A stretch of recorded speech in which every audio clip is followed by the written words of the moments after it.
For nearly 8 centuries, from the 8th to the 15th century, the Iberian Peninsula, primarily what is now Spain and Portugal, witnessed a unique chapter in its history.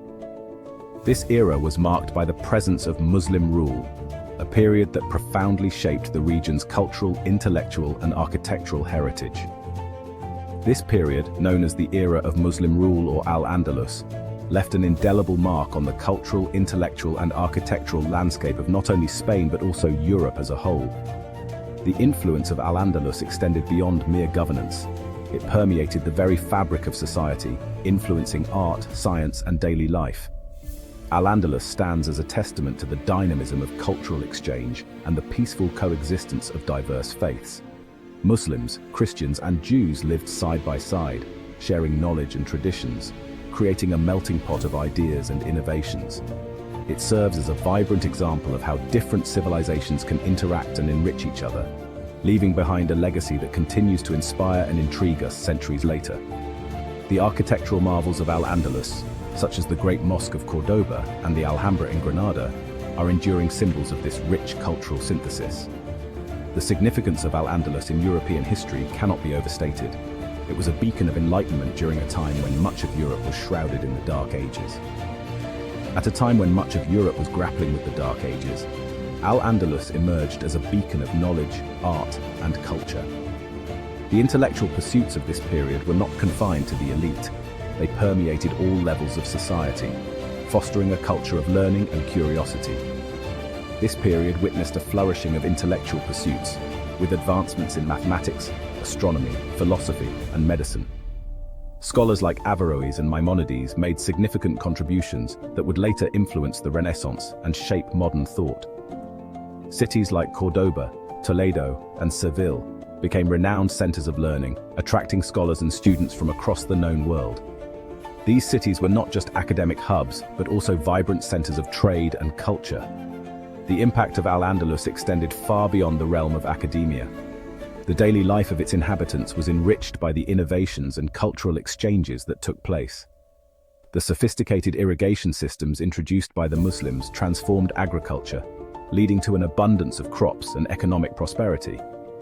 These advancements in agricultural techniques ensured that the land could support a growing population and fostered a thriving economy. Trade flourished, connecting Al-Andalus with North Africa, the Middle East, and the rest of Europe. The bustling marketplaces were filled with goods from distant lands, and the exchange of ideas was as vibrant as the trade of commodities. This exchange of goods and ideas facilitated a vibrant cultural fusion, evident in the art, architecture, music, and cuisine of the region. The intricate designs of Al-Andalus art, the harmonious melodies of its music, and the rich flavors of its cuisine all tell the story of a society that thrived on diversity and innovation. The legacy of Al-Andalus serves as a powerful reminder of the importance of cross-cultural dialogue and the enduring impact of intellectual curiosity. It is a chapter in history that continues to offer valuable lessons on the benefits of cultural exchange and the pursuit of knowledge. The story of Muslim rule in Spain began in the early 8th century, amidst the rapid expansion of the Islamic Caliphate. This period was marked by a series of military campaigns and strategic conquests that reshaped the political landscape of the Mediterranean and beyond. By 711 CE, the Islamic Empire had stretched from the Arabian Peninsula across North Africa, reaching the shores of the Strait of Gibraltar. This expansion was not just a testament to military prowess, but also to the effective governance and unifying ideology of the Caliphate. The Visigothic Kingdom, which ruled over the Iberian Peninsula at the time, was plagued by internal strife and political instability. The kingdom was a patchwork of competing factions, each vying for power and influence, which left it vulnerable to external threats. This vulnerability presented an opportunity for the ambitious Musa ibn Nusayr, the Umayyad governor of North Africa, to extend Muslim rule further north. Musa was a seasoned military leader and strategist, well aware of the political dynamics at play in the Iberian Peninsula. Under the leadership of Tariq ibn Ziyad, a Berber general in Musa's army, a Muslim force crossed the Strait of Gibraltar in 711 CE. Tariq's crossing was a bold and calculated move, aimed at exploiting the weaknesses of the Visigothic Kingdom. The conquest was swift and decisive. Within a few months, Tariq's forces had secured key territories, demonstrating both their military skill and the effectiveness of their strategies. Tariq's forces, though outnumbered, were united in purpose and skillfully exploited the internal divisions within the Visigothic Kingdom. The unity and discipline of the Muslim army stood in stark contrast to the fragmented and disorganized Visigothic forces. The Battle of Guadalete, fought in July 711 CE, marked a turning point in Iberian history. This battle was not just a military engagement, but a decisive moment that would shape the future of the region for centuries to come. The Visigothic king, Roderick, was defeated and killed, effectively ending Visigothic rule in Spain. Roderick's death symbolized the collapse of the old order and the beginning of a new era under Muslim rule. The reasons for the rapid Muslim conquest are multifaceted. It was a combination of military strategy, political acumen, and the ability to capitalize on the existing weaknesses of their adversaries. The Visigothic kingdom was weakened by internal conflicts and lacked a unified front against the invaders. The constant infighting and lack of strong leadership made it difficult for the Visigoths to mount an effective defense. The Muslim army, on the other hand, was well organized, disciplined, and inspired by their faith. Their belief in their cause and their commitment to their leaders gave them a significant advantage on the battlefield. Moreover, the Jews and some Christian sects, who had faced persecution under Visigothic rule, welcomed the Muslim conquerors as liberators. This support from local populations further facilitated the Muslim advance and consolidation of power. This tolerance toward other faiths, a hallmark of early Islamic rule, played a significant role in consolidating Muslim control over the Iberian Peninsula. The inclusive policies of the new rulers helped to stabilize the region and integrate diverse communities into the new political framework.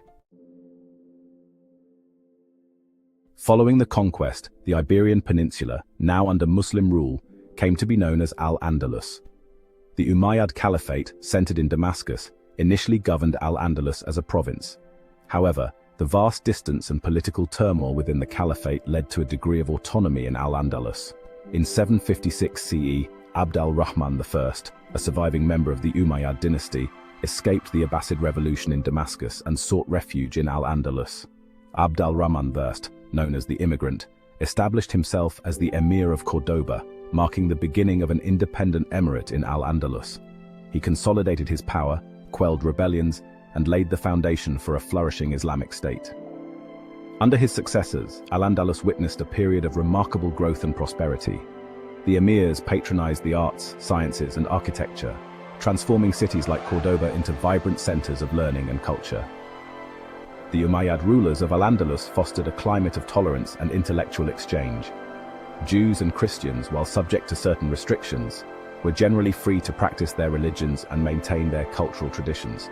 This atmosphere of relative tolerance attracted scholars, artists, and merchants from diverse backgrounds, contributing to the cultural dynamism of Al-Andalus. The Umayyad period laid the groundwork for the golden age of Al-Andalus, a period marked by unparalleled intellectual and cultural achievements. The 10th and 11th centuries witnessed the zenith of Muslim rule in Spain, particularly under the reign of Abd al-Rahman III, who proclaimed himself caliph in 929 CE. His leadership marked a significant turning point in the history of Al-Andalus, as he sought to consolidate power and elevate the region to new heights of political and cultural influence. This declaration established the Caliphate of Córdoba, marking the apogee of Islamic power and cultural brilliance in Al-Andalus. The Caliphate became a beacon of prosperity and enlightenment, attracting scholars, artists, and traders from across the known world. Córdoba, the capital of the Caliphate, flourished as a center of learning, commerce, and artistic innovation, rivaling the great cities of the East in its grandeur and sophistication. The city's streets were lined with bustling markets, grand mosques, and libraries that housed vast collections of knowledge. The Caliphate of Córdoba, under Abd al-Rahman III and his successors, experienced a period of unprecedented economic prosperity. The wealth generated from trade and agriculture allowed for the patronage of the arts and sciences, fostering a golden age of cultural development. Agriculture flourished, thanks to sophisticated irrigation systems introduced by the Muslims. These innovations transformed the arid landscape into fertile fields, supporting a diverse array of crops and sustaining the growing population. New crops, such as rice, sugarcane, and citrus fruits, were introduced, boosting agricultural output. These crops not only fed the local population, but also became valuable commodities for trade, further enhancing the region's economic strength. Trade routes connected Al-Andalus with North Africa, the Middle East, and the rest of Europe, facilitating a vibrant exchange of goods, ideas, and culture. Merchants and travelers brought with them not only exotic goods, but also new knowledge and technologies, enriching the intellectual and cultural life of the region. This era witnessed a remarkable flourishing of intellectual and cultural pursuits. Scholars from diverse backgrounds gathered in Córdoba to study and share their knowledge, making the city a renowned center of learning and innovation. Scholars in Al-Andalus made significant contributions to mathematics, astronomy, philosophy, medicine, and literature. Their work laid the foundations for many scientific and intellectual advancements that would later spread to the rest of Europe. The renowned scholar Averroes, known for his commentaries on Aristotle, lived and worked in Córdoba during this time. His writings had a profound impact on both the Islamic world and medieval Europe, influencing thinkers for centuries to come. Libraries, such as the famed Library of Córdoba, housed vast collections of manuscripts, attracting scholars from across the known world. These institutions became hubs of intellectual activity, where ideas were exchanged and new knowledge was created. The cultural vibrancy of Al-Andalus, with its unique blend of Islamic, Christian, and Jewish influences, left an enduring legacy on Spanish and European culture. This period of coexistence and collaboration among different cultures and religions created a rich tapestry of artistic and intellectual achievements that continue to be celebrated today.